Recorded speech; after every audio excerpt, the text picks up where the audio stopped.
Qué bueno es el Señor. Amén. ¿Cuántos vienen por primera vez en este día? Levanten su mano bien alto. Ahí están. Denle un fuerte aplauso al Señor a aquellos que vienen por primera vez. Sean bienvenidos a este lugar de bendición. Sepan pues que Dios los ha traído con un propósito, un plan específico para su vida.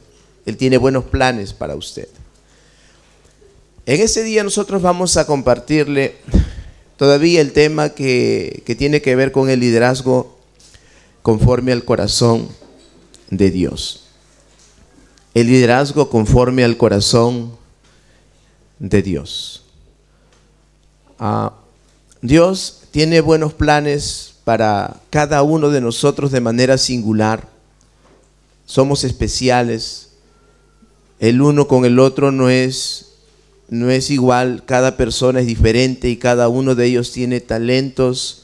Dios ha depositado en ellos un potencial muy grande para que puedan desarrollarlo en la tierra. Sin embargo, la Biblia nos enseña de que se necesitan personas, se necesita gente dispuesta para poder usar el potencial que Dios les ha dado. Así que Dios desea líderes, Dios desea gente que tengan un corazón que camine de acuerdo al corazón de Dios. No es tan fácil encontrar ese tipo de gente. Es casi como buscar un buen marido, ¿no? Esposas o mujeres jóvenes buscan un buen esposo, ¿verdad? Lo mismo un joven, ¿no es cierto? Busca una buena esposa.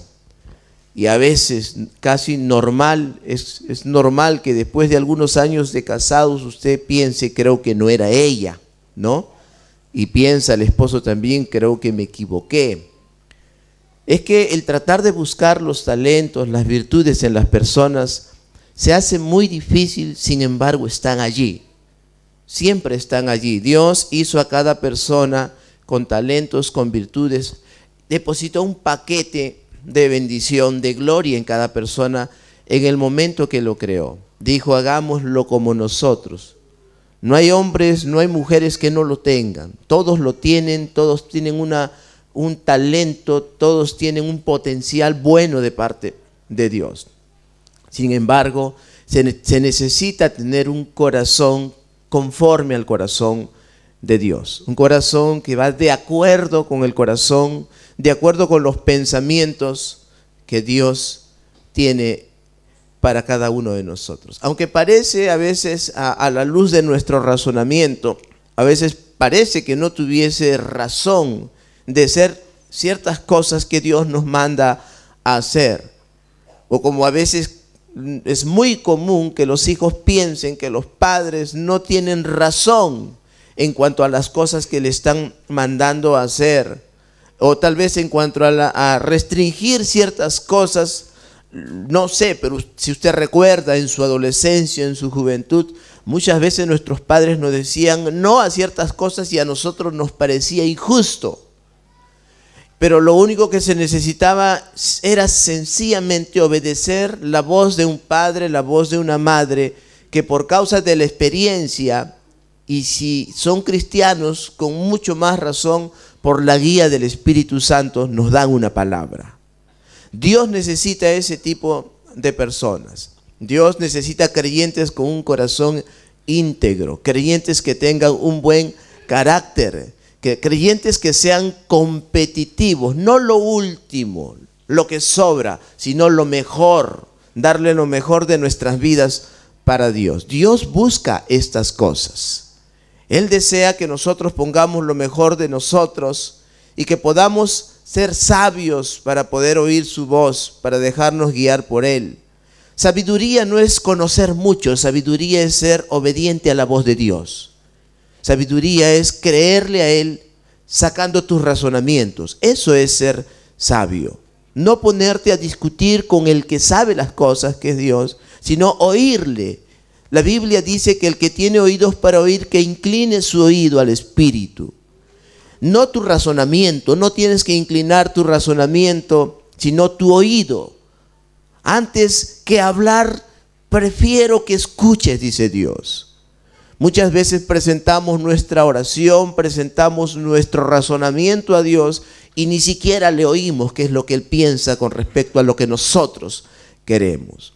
Pero Dios está buscando gente con un corazón que pueda tener un carácter, que pueda ser gente competente, gente deseosa de poder alinearse con Dios, que sean hábiles y que toda esa habilidad puedan ponerla a disposición del reino de Dios.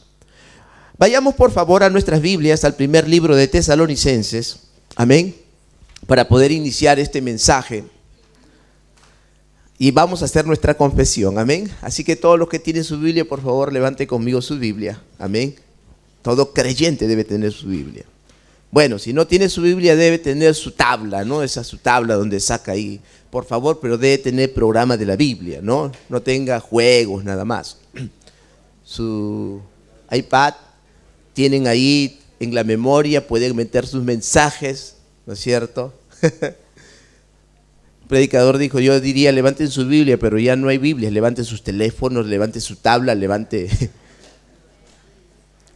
Pero todo creyente debe tener la Escritura, amén. Vamos a hacer nuestra confesión. Diga conmigo, esta es mi Biblia.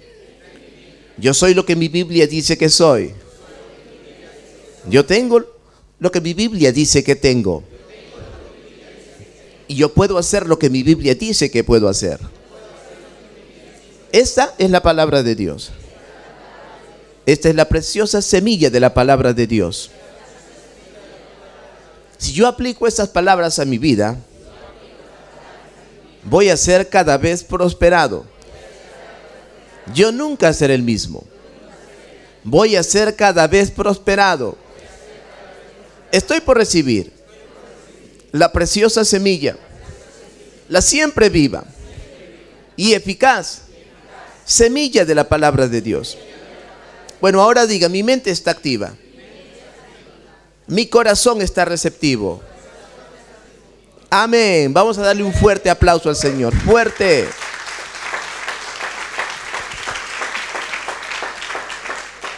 Corazón. Corazón es la palabra que encontramos muchas veces tanto en el Antiguo Testamento como en el Nuevo Testamento. Y cuando yo digo, mi corazón está receptivo, algunos dicen, ay, que pastor, tiene su corazón arriba, no abajo. Está acá. Cuando Dios habla del corazón, no habla de ese aparato carnudo que late y manda sangre y da oxígeno a todo el cuerpo. No está hablando de ese corazón de carne, por si acaso. Ese corazón no puede pensar. Ese corazón no tiene sentimientos. Ese corazón no tiene la actitud de razonar. Es un corazón de carne, sencillamente. Cuando Dios habla del corazón del hombre, está hablando al centro del hombre. Está hablando al meollo, a la médula. Cuando hablamos nosotros del centro de un árbol, vamos a decir es su núcleo. Estamos hablando del interior del árbol. No estamos hablando del árbol en sí. Cuando hablamos del corazón del hombre, no hablamos del corazón de carne que tenemos, hablamos del hombre en sí, del yo del hombre, del espíritu del hombre. El espíritu que es capaz de razonar, de pensar, de tomar decisiones. Ese es el tipo de hombres que está buscando, que tenga un corazón dispuesto, no un corazón más grande, un corazón más pequeño. Hay hombres que están viviendo con corazones artificiales. Si eso fuese el corazón del hombre, entonces Dios se equivocó. Pero Dios no está hablando a ese corazón de carne. Dios está hablando a la persona, al centro del ser humano, al espíritu del hombre. Primera de Tesalonicenses capítulo 5, versículo 23, por favor. Vayamos allí y vamos a poder entender un poco más en este día los planes de Dios para nuestra vida.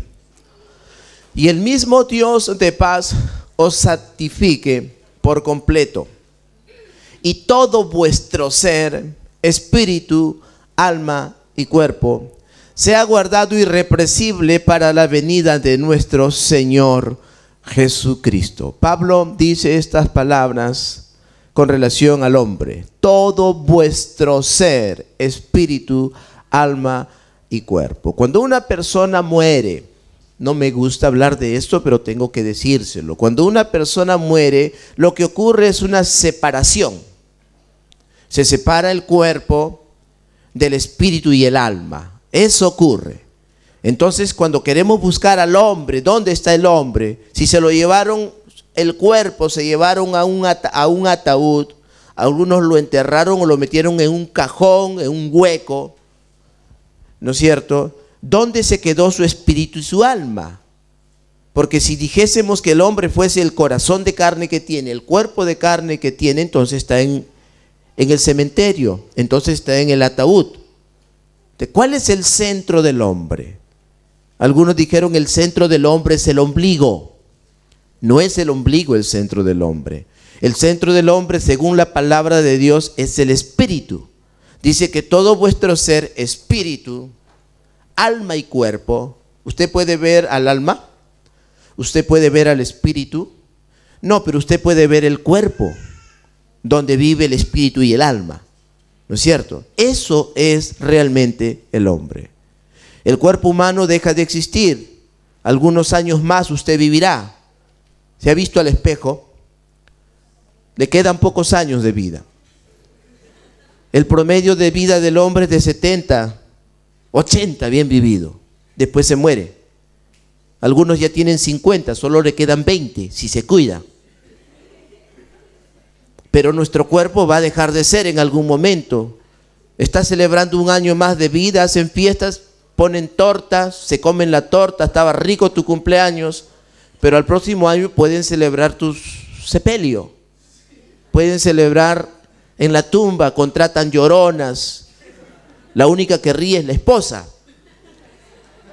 Pero tarde o temprano te vas a morir. Y cuando tú te mueras, no pienses por un momento que tu cuerpo se va a quedar en un cajón o enterrado y tú piensas que allí estás tú. El error del mundo es que voy a ver a mi mamá y piensan que su mamá está allí. Voy a ver a mi hijito. A la suegra nadie la va a ver. Pero aunque no lo vayan a ver, no está allí. El hombre no se encuentra en su cuerpo, no está allí. Algo pasó con el hombre. Cuando Dios habla al corazón del hombre, está hablando al hombre. No le está hablando al cuerpo del hombre. Que todo vuestro ser, dice Pablo, espíritu, alma y cuerpo, sea guardado irrepresible. Debemos guardar nuestro cuerpo mientras tengamos vida.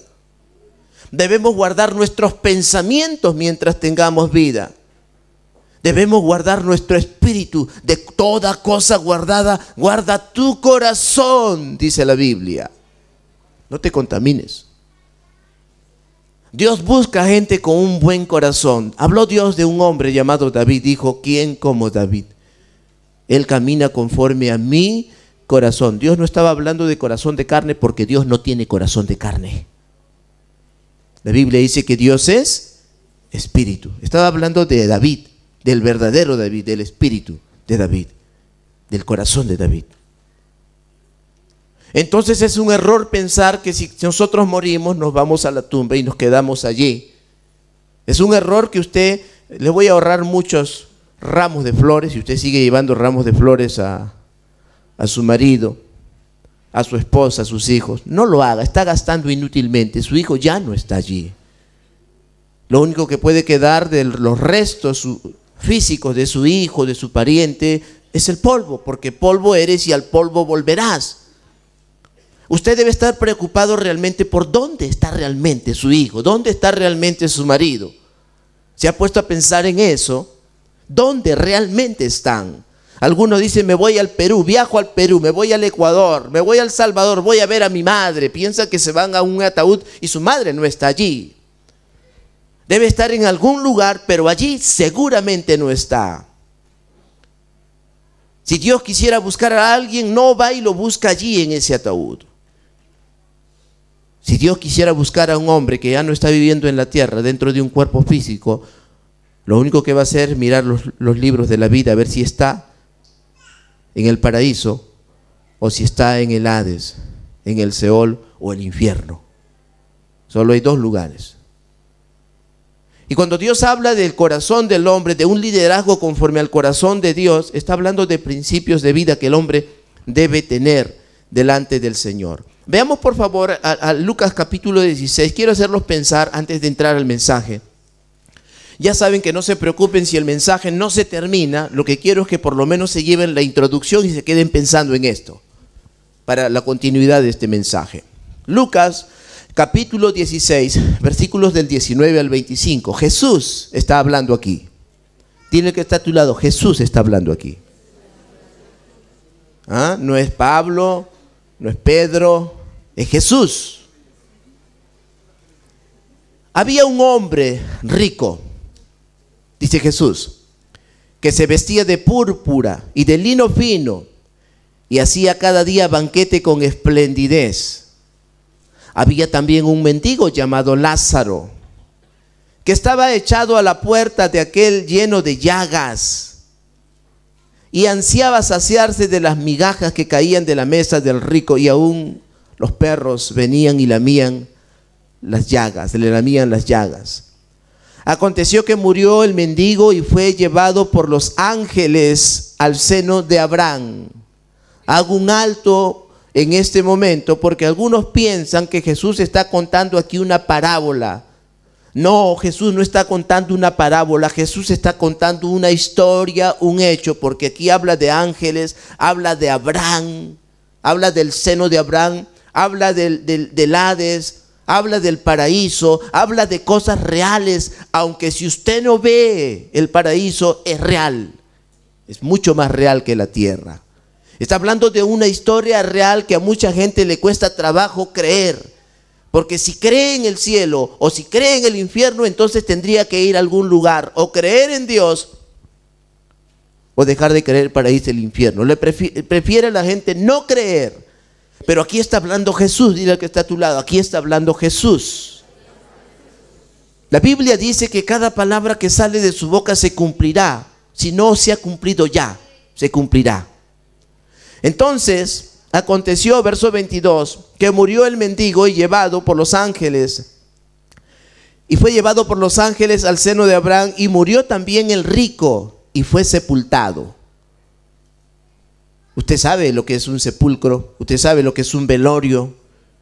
He estado en algunas ocasiones ahí y créame, me llenaba de mucho temor.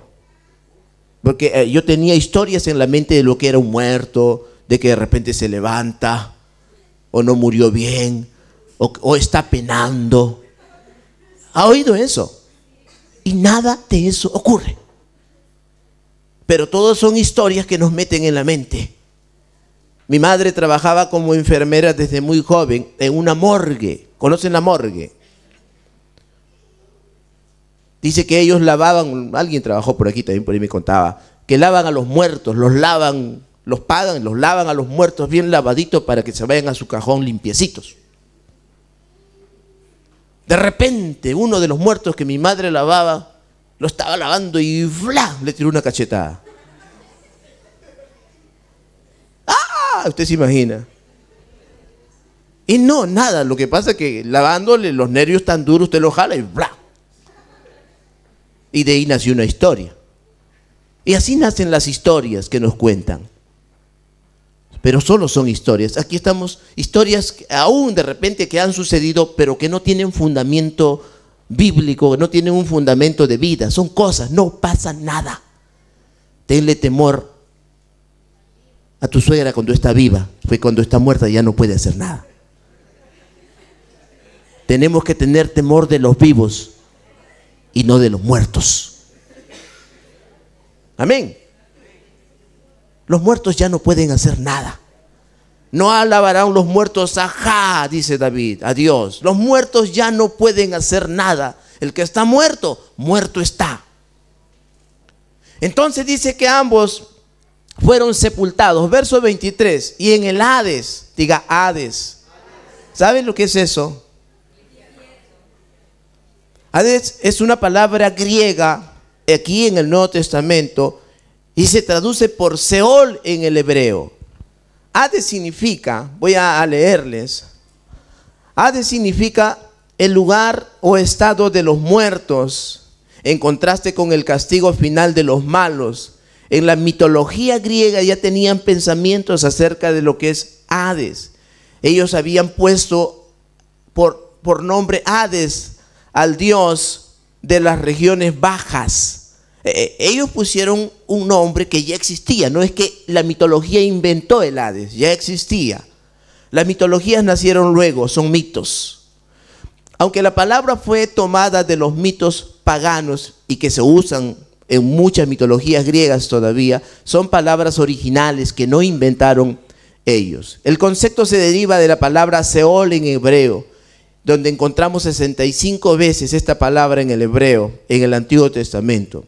Y aunque en algunas versiones se traduce como infierno, como algunos dijeron, tumba o foso se usa uniformemente como una transliteración de Seol. Hades es como una transliteración, más un intento de traducir el término de griego a la palabra infierno. No nos hacemos tanto problema, es el lago de fuego, sencillamente.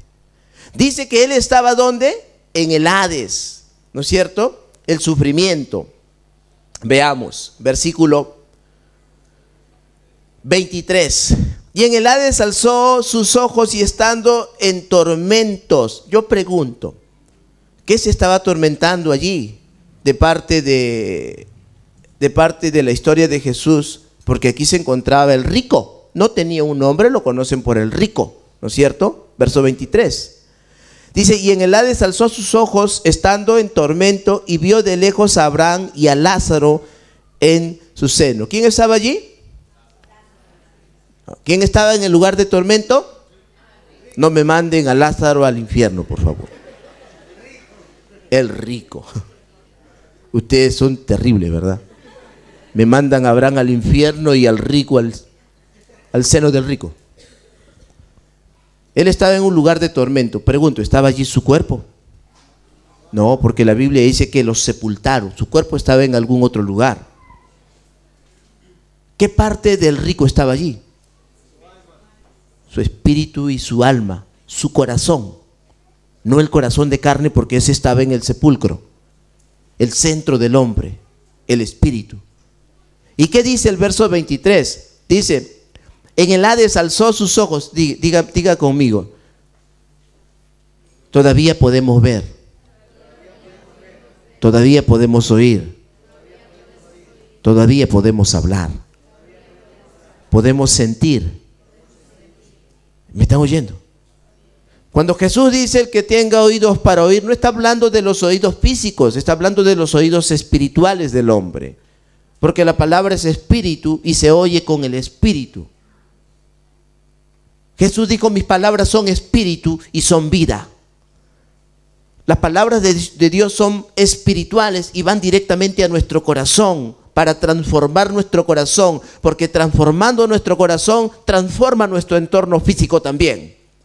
El hombre no puede ser transformado de afuera para adentro, sino de adentro para afuera.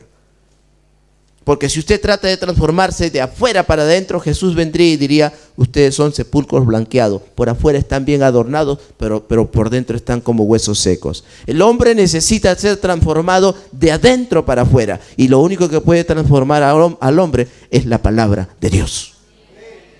Eso nos enseña la Biblia. Necesitamos de Dios, no solo de pan. No solamente físicamente vivirá el hombre, sino de toda palabra que sale de la boca de Dios, dijo Jesús. Necesitamos de Dios. Entonces él cuenta esta historia y él se encontraba, según la Escritura, en el Hades, y Lázaro se encontraba en el seno de Abraham. Antes que Jesús muriese, aquí Jesús estaba vivo. Los que eran justos, se portaban justamente, los seguidores de Jesús, se iban a un lugar que se llama el seno de Abraham. Cuando usted muere, usted es creyente, ¿verdad? Usted es hijo de Dios. ¿Cuántos tienen a Jesús en su corazón? ¿Cuántos han sido justificados? ¿Cuántos son santos? Y no parecen santos, pero son santos. Son santos. Algunos sí parecen porque se visten como santos, pero tu vestidura no te hace santo. Eso es lo de afuera. La santidad nace de adentro hacia afuera. Entonces, nos damos cuenta, dice el versículo 23, todavía en el Hades, él estaba en el Hades, él podía ver, él tenía los sentidos, alzó sus ojos, ¿no es cierto? Y dice la Escritura en el verso 24, entonces él dando voces dijo, Padre Abraham. Recuerden, había un escenario allí, estaba el seno de Abraham, estaba el Hades. Eso fue antes de que Cristo muriese. Después que Cristo murió, ya la gente no se iba al seno de Abraham. después que Cristo murió, la Biblia dice que Jesús le dijo, lo declaró Jesús. Jesús le dijo a uno de los ladrones que estaba, creo, a su derecha, porque dice que ambos lo vituperaban, ambos le decían, si tú eres hijo de Dios, pues baja. Pero al final uno de ellos tomó una actitud de arrepentimiento y le dijo, Señor, no le dijo nada, realmente se puso a discutir con el otro hombre, según la Biblia. Le dijo, este hombre es justo, en cambio tú y yo estamos pagando aquí lo que debemos.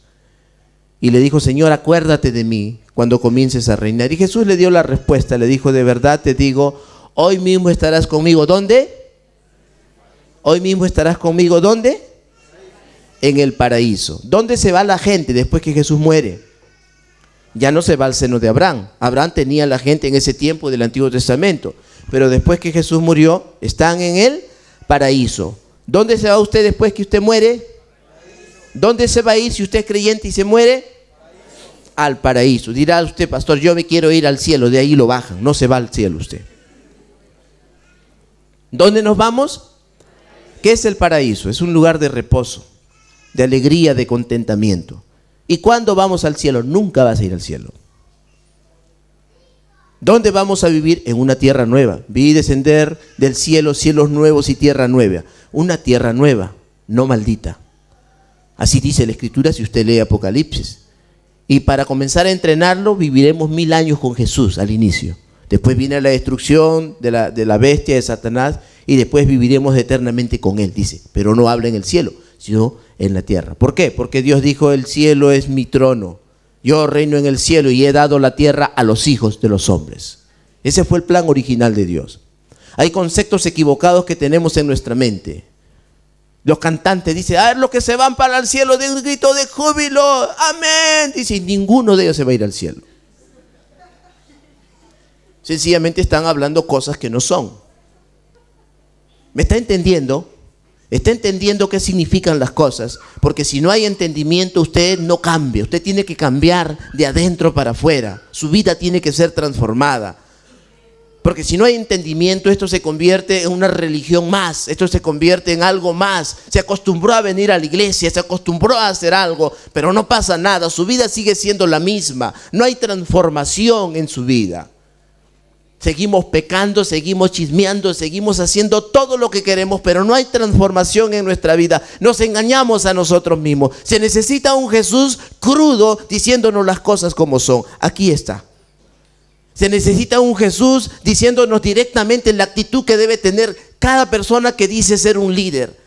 Tiene que tener un corazón según Dios, según los ejemplos, conforme a mi corazón, dice el Señor. Que no meta mucho su razonamiento, que no tenga mucho sus pensamientos y sus criterios. Es tan sencillo obedecer y creer a los pensamientos de Dios. ¿Por qué luchar contra Dios? ¿Por qué ponernos en la posición de Pablo? Y esperar un Jesús que nos diga, Pablo, Pablo, ¿por qué das cosas contra el aguijón? Te está chocando conmigo. ¿Por qué medir a Dios con nuestros pensamientos? ¿Por qué no dejar sencillamente que Él hable en nuestro corazón? ¿Sabe lo que es profecía? Dile que está a tu lado. ¿Sabe qué es profecía? ¿Sabe quién es un profeta? ¿Sabe quién profetiza? Claro, usted dirá, el profeta profetiza. No. La principal labor de un profeta no es profetizar, sino enseñar, corregir lo deficiente.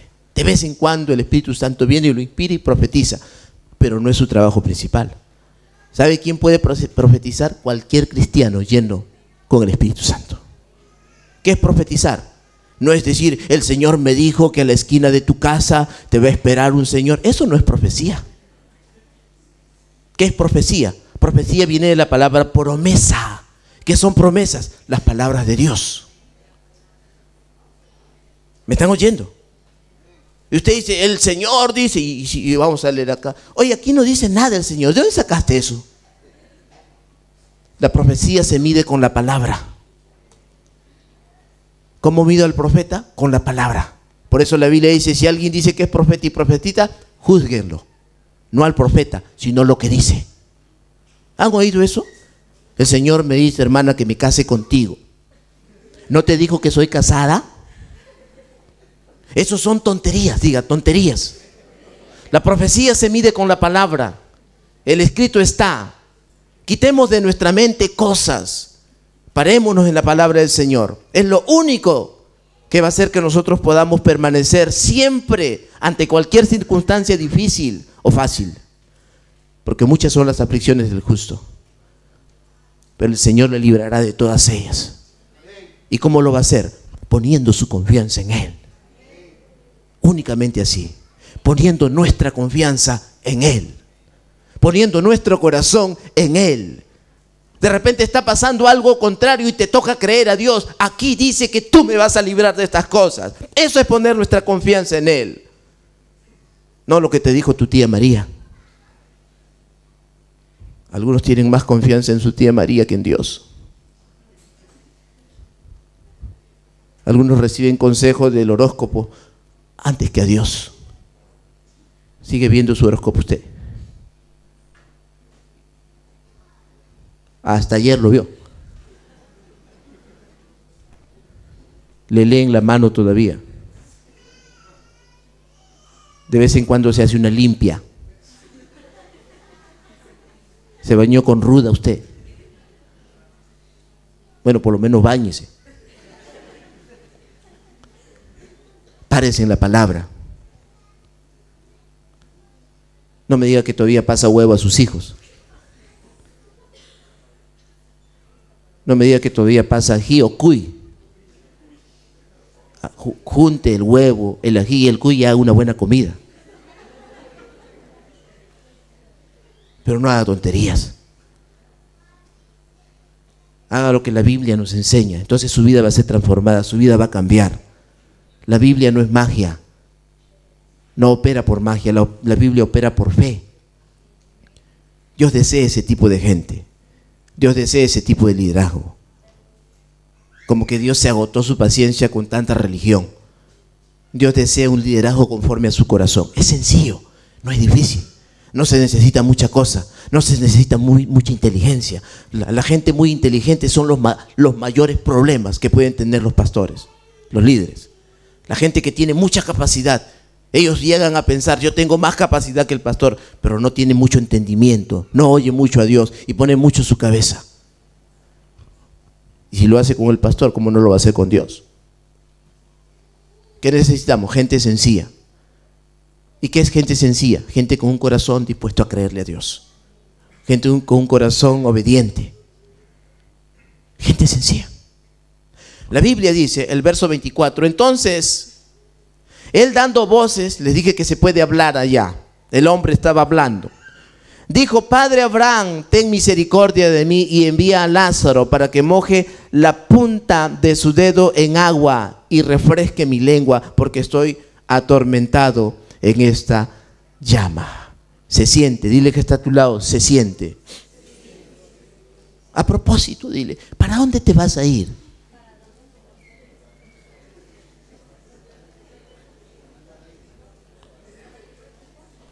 ¿Te has puesto a pensar? ¿Cómo que para dónde te vas a ir? ¿Usted se ha ido de viaje alguna vez? ¿Se han ido de viaje alguna vez? ¿Para viajar se prepararon? ¿O dijeron, no, me voy de viaje y ni se despidió de su esposa, ni dejó los alimentos, no pidió permiso al trabajo, se fue sin ropa, no llevó nada de cambio? ¿Así es? ¿Vio? ¿Usted se fue de viaje algún momento? ¿No metió ahí su desodorante para decir que usa? ¿No se compró cepillos de dientes nuevos? ¿No preparó todo? ¿Pasa eso o no? ¿No avisa con tiempo? ¿No avisa a quienes le van a recoger cuando usted llega? Dígame, ¿pasa todo eso? ¿Usted prepara equipaje para viajar? Así como usted prepara equipaje para viajar, usted se prepara para encontrarse con el Señor. No me diga que te vas a ir con el Señor y estás haciendo otras cosas. Porque les voy a hacer recordar el ejemplo de Tom. ¿Se acuerdan de Tom? Tom era un pequeño esclavito. Esa es una historia. En los tiempos antiguos tenían esclavos, niños. Y su señor era un hombre rico. y le gustaba viajar en muchos lugares y comer esplendideces. Y donde su señor viajaba, Tom preparaba las maletas, preparaba la ropa. Tom sabía exactamente el lugar, el país donde su señor viajaba. Y Tom cuenta que por semanas y hasta a veces por meses se preparaba para ese viaje. Y como todos mueren, dile que está a tu lado, todos mueren, le tocó morir a su señor. Y todos sus amigos, la gente rica venía, todos sus amigos venían y decían palabras tales, ay, que en paz descanse. Porque eso dicen todos los muertos, ¿verdad? Era tan bueno. Era un sinvergüenza, pero en ese día, ¿qué van a decir? Pero mejor está allá que estar acá. A todos nos va a tocar palabras tales como que mejor está en la presencia del Señor. Y Tom se puso atento. Porque él dijo, oyó, está en la presencia del Señor. Y Tom dijo, no. Usted se imagina, en medio del sepelio. Porque a veces nos llaman a nosotros, pastor, vaya a orar. Murió el marido de tal persona. Y digo, pero ¿cómo se llama tal? No lo conozco. Sí, pero vaya a orar, ¿no? Para contentar a la gente. Entonces, ¿para qué? Porque ellos lo que quieren oír es, está en la presencia del Señor. ¿Usted se imagina que yo vaya y diga, está en el Hades?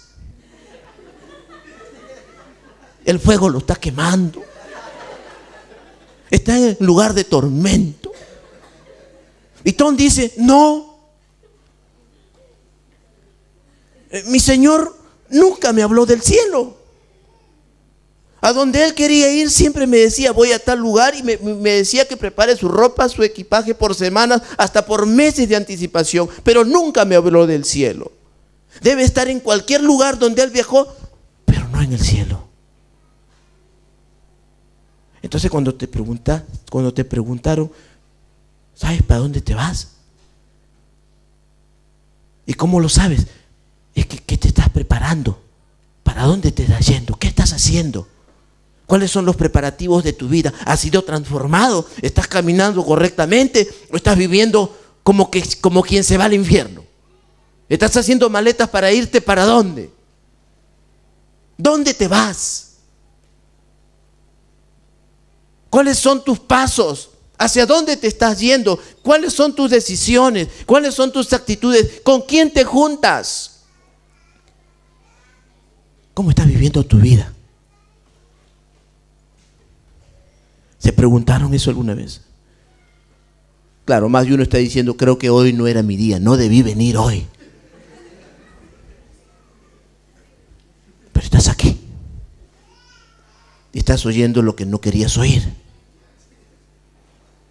Y ya sabes. Es necesario ser transformados. Este hombre cuenta, Jesús cuenta la historia. Entonces, él dando voces dijo, Padre Abraham, ten misericordia de mí y envía a Lázaro para que moje la punta de su dedo en agua y refresque mi lengua porque estoy atormentado en esta llama. Pero Abraham le dijo, hijo, recuérdate que recibiste bienes en tu vida y Lázaro también males.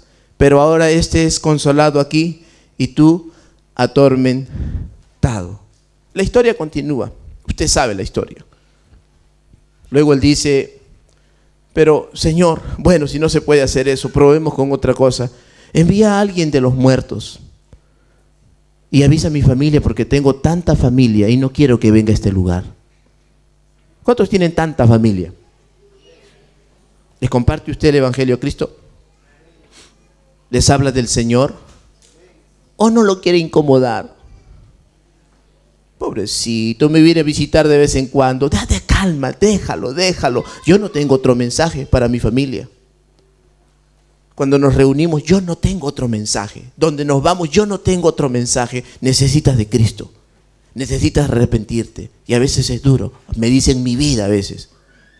Pero así cuesta el Evangelio. Nos dicen que somos locos y lo que nos digan. ¿Pero por qué lo hacemos? Porque estamos interesados en que no se vayan a ese lugar de sufrimiento. Porque los amamos. No tenemos otro mensaje. La única cosa es que tú sí tienes que vivir una buena vida, como ayer les enseñaba, tener un estilo de vida diferente.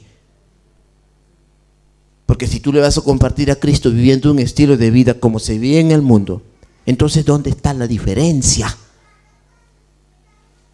¿Dónde está la diferencia? El mundano toma, el cristiano toma. ¿Dónde está la diferencia? El mundano se pone aretitos, el cristiano está a la moda, se alinea, se pone aretitos. ¿Dónde está la diferencia? El mundano pelea, chismea, critica al pastor. El cristiano, idéntico, fotocopia. ¿Dónde está la diferencia? Hermano, tiene que haber transformación en nuestras vidas. Cambio, no podemos ser los mismos. Ya no. Ayer les decía que el viejo hombre fue crucificado juntamente con él. Hemos muerto a esa vieja naturaleza. Hemos muerto al mundo. Ya no. Ya no se puede seguir viviendo así. Dios necesita de ti, de tu disposición, de tu vida, de tu transformación, de un cambio. No puedes seguir viviendo de la misma manera. Maridos sinvergüenzas. Mujeres desobedientes, pero ¿cómo alaban al Señor? Entonces, ¿qué quiere Dios? Dígale que está a su lado, transformación, cambios. ¿Sí o no? ¿Qué quiere el pastor? Porque el pastor debe querer algo también para hacer la obra del Señor. Gente transformada, no gente trastornada. De repente no tienen muchas cosas, pero tienen un buen corazón, porque Dios dijo, conforme a mi corazón. No dijo conforme a mi ciencia. Dijo, conforme a mi corazón. O sea, ¿qué es conforme a mi corazón? Hace lo que yo quiero.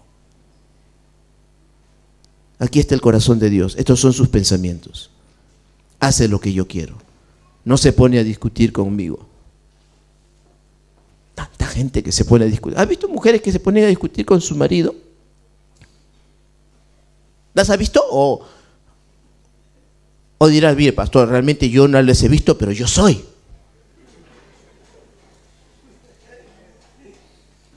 ¿Y qué dice la Biblia? Bueno, la Biblia dice que te sujetes a tu marido como al Señor. Amén. Una casa dividida no prevalece. Si en la casa pelean como perros y gatos y sin árbitro, wow. Normalmente los peleas son con un juez en el medio, pero cuando no hay nadie, no hay reglas. Usan de todo. Se conocen la historia del pasado, del presente y le dicen su futuro. Y Dios manda que las mujeres deben sujetarse a sus maridos como si fuese el Señor. Y alguna dirá, pastor, no es fácil sujetarse a este marido como si fuese el Señor. ¿Y quién te dijo que era fácil? Algunas piensan, se casaron y fueron felices para toda la vida porque miraron siempre Cenerentola. Y eso no es la historia real. Eso es dibujos animados. Y cuando se casaron se encontraron con un marido que come, que duerme, que ronca. De vez en cuando se baña. Y una esposa que aparentemente era delicadita. Y que hablaba delgadito. Y después en la casa no se sabe quién es quién. Porque ambos roncan. Esa es la realidad. ¿Y qué tenemos que hacer ante esto? Transformarnos. Tú tienes que ser la imagen que Dios mira de ti como mujer. Y tú, varón, debes ser hombre. Hombre. ¿Qué es eso, pastor? Responsable. No le gusta a la gente que le digan eso. Los hombres deben ser responsables. ¿De quién? Número uno, de tu esposa. Tú debes mantener a tu esposa. No les gusta a los hombres mantener a las mujeres. Debes hacerlo. Sí, pero ¿cómo voy a hacer eso? Es tu esposa. Amarás a tu mujer como a ti mismo. Así dice la Escritura. Así como Cristo amó la iglesia y dio su vida por ella. Sí, pero ya no la soporto, que antes sentía bonito, ya no siento, pastor. Así, algunos me dicen así, pastor, ya no siento por la gorda, nada. Y yo le digo, pero es tu responsabilidad, es tu gorda. Sí, pero ya no, la miro como mi mamá. Soluciónalo, dile, mamacita. Se soluciona el problema. Pero tienes que ser responsable. Hombres, eso es hombre. Hombre no es porque tú tienes tu sexo. Soy hombre, el hombre. No, eso no es hombre. Cuando Dios le llama, o cuando David llamaba a su hijo Salomón, sé hombre, le decía, sé responsable. Porque sobre tu hombro va a pesar una responsabilidad muy grande. Dios te va a convertir en el rey de Israel. Sé hombre. Sé responsable. Salomón creció oyendo esas palabras y se acercó a Dios en un momento de su juventud y le dijo, Señor, lo que me has entregado es muy grande. Yo soy muy joven, no sé cómo entrar ni salir, tu pueblo es muy grande. Y el Señor le dijo, pídeme lo que quieras, hijo. Solo te pido sabiduría para gobernar bien tu casa, Señor. Sabiduría para gobernar tu casa. No, pero cuando usted ora le pide que me aumenten el sueldo, ¿sí? ¿Cómo pide usted en su oración? Quiero casarme con una mujer bonita. Y Dios te concede, te aumenta en el sueldo, la mujer es bonita. Solo que a los años cambia la cosa. Pero como no pidiste sabiduría, no puedes gobernar esa casa, porque vivías solo el momento. Todos los matrimonios son lindos al inicio. Por eso se llama luna de miel. ¿Se acuerdan de su luna de miel?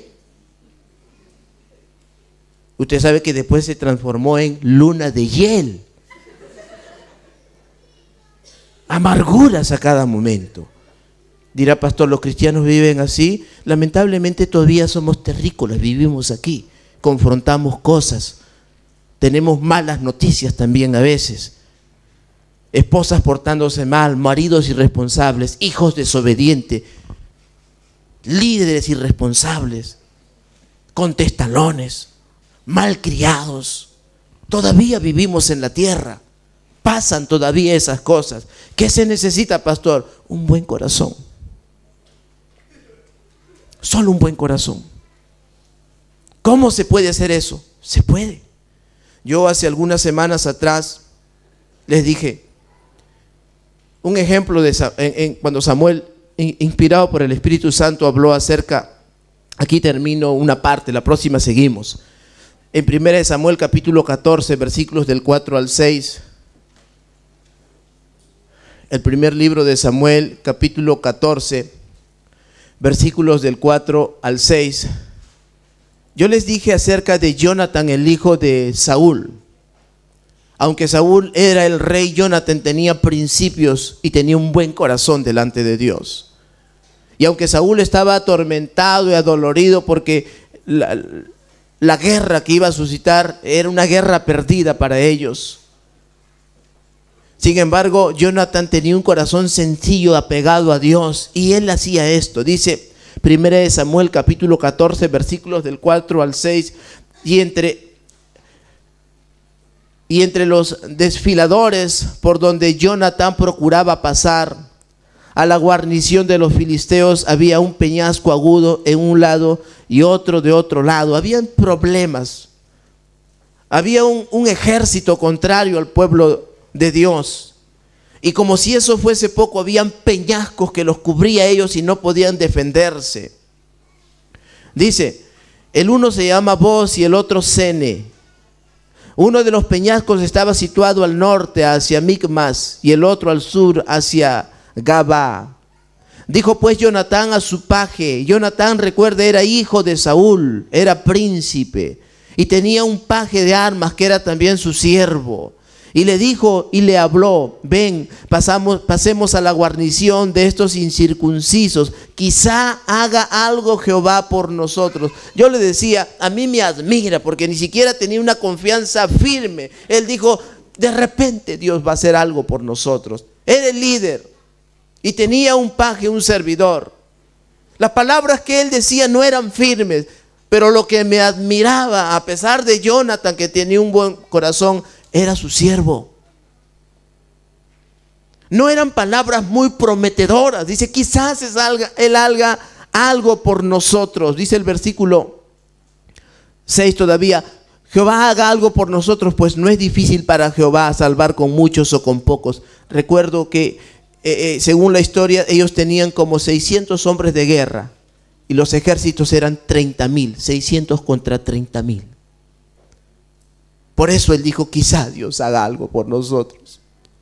Mire la respuesta de su paje, de su siervo. Y su paje de armas le respondió, haz todo lo que tienes en tu corazón. ¿Cómo le dijo? Haz todo lo que tienes en tu corazón. Era fácil discutir con él. Parece que a ti no te está funcionando, Jonathan. Ellos son 30,000, nosotros somos 600 y los 600 están en el campamento. Solo tú y yo contra 30,000. Pudo haberle dicho. Se pudo haber puesto a razonar y a discutir con Jonathan, pero no lo hizo. Ese tipo de corazones espera Dios. Ese tipo de actitudes. Entonces la Biblia dice que él le dijo, haz todo lo que tienes en tu corazón. Ve pues, aquí estoy contigo a tu voluntad. Jonathan era Dios. Jonathan, el hijo de Saúl, ¿era Dios? Pero parece que este siervo, este paje de armas, sabía lo que significa autoridad. Sabía lo que significa estar sujeto a alguien. Que aunque de repente mi razonamiento me dice que lo que me está mandando a hacer es ilógico, pero Él es el Señor. Mi corazón está contigo. Todo lo que tienes en tu corazón, yo lo voy a hacer. Y si usted continúa la historia, la Biblia dice que por esa actitud de fe que tuvo Jonathan y por esa actitud de fe y de confianza que tuvo el servidor, Dios confundió al ejército enemigo y ellos se mataban entre ellos. Diga, actitudes, no tanto razonamiento. Muchas veces Dios nos manda a hacer cosas, pero tú sacas tu pensamiento, tu razonamiento. Y algunos piensan, de repente el siervo tenía mejores planes a la luz de lo que estaba pasando, porque no era muy prometedor lo que le estaba prometiendo Jonathan. No era muy bueno. Pero nos damos cuenta que hay algo bueno que Dios siempre saca por la palabra. Y se llama obediencia, hermanos. ¿Cómo se llama? Obediencia. Qué bueno es Dios. Muy, muy bueno es el Señor.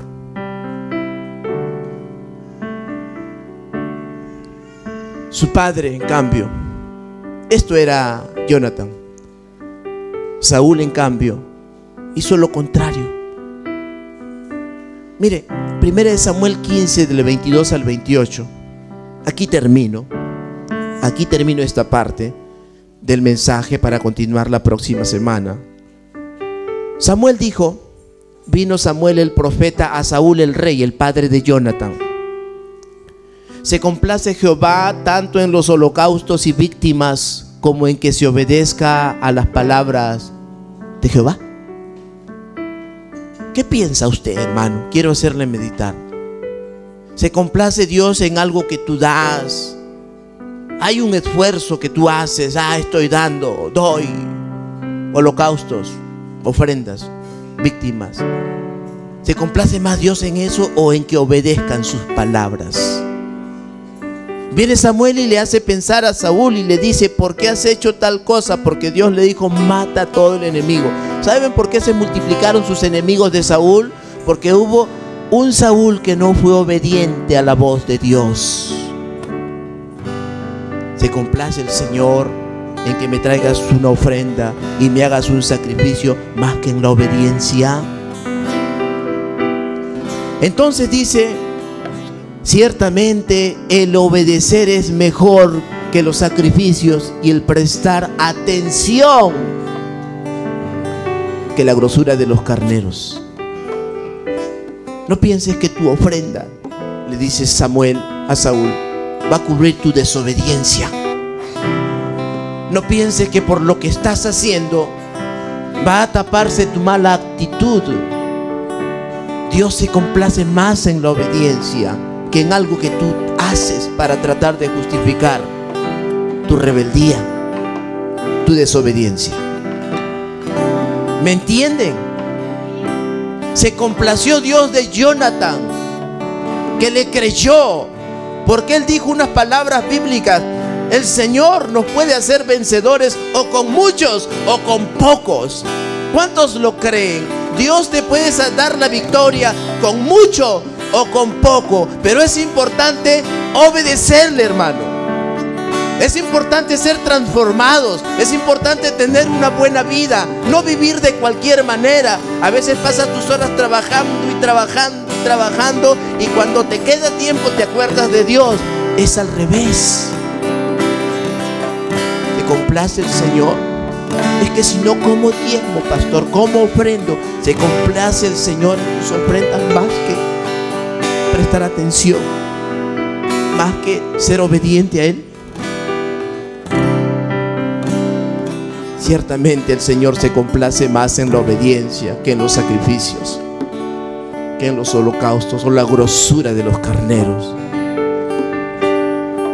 Conclusión: Saúl perdió. Se levantó lo que dijo Dios, un David conforme a su corazón. No solo perdió, dile que está a tu lado, no solo perdió, perdió su descendencia. De toda la familia de Saúl, es como si tú tienes un apellido. Nuestro apellido es Casas. De toda su familia, Jonathan, ¿dónde está mi Jonathan? Se hizo amigo de David, y por causa de esa amistad de toda la familia de Saúl, por su mal comportamiento delante de Dios, murieron a espada, con la excepción de Jonathan, que se acercó a David, el ungido de Dios, el que obedecía a Dios, y por esa amistad Dios tuvo misericordia de Jonathan. Júntate con gente obediente. Quiero decírtelo bien claro esto: júntate con gente obediente. Doña Florinda le diría a Kiko: no te juntes con esa chuma. Va a destruir tu vida, va a destruir tu familia, va a destruir tus hijos, se van a morir. Júntate con gente obediente, con gente que sea capaz de obedecer, de no discutir, de no pelear. A veces tú vas a tener la razón, pero escúchame, según la Biblia, según todos los milagros que se ven por la Biblia, la razón nunca tuvo la razón, sino la palabra de Dios. La razón era que muera. La razón era que Lázaro no se levante. La razón era que la viuda que iba a dar el último bocado que tenía para su hijo probablemente muriera si se lo daba a Elías. Todo el tiempo la razón fue contraria a la palabra de Dios. ¿Cuáles son tus razones? ¿Cuál es tu argumento que te impide seguir a Dios? ¿Cuál es el razonamiento que te hace que tengas un paso en la iglesia, porque estás a un paso de ser transformado y un paso en tu vida sin Dios? ¿Cuál es tu razonamiento? Nomás te digo, la razón, por mucha razón que tenga, es contrario al conocimiento de Dios. Dios quiere gente, liderazgo, siervos, conforme a su corazón.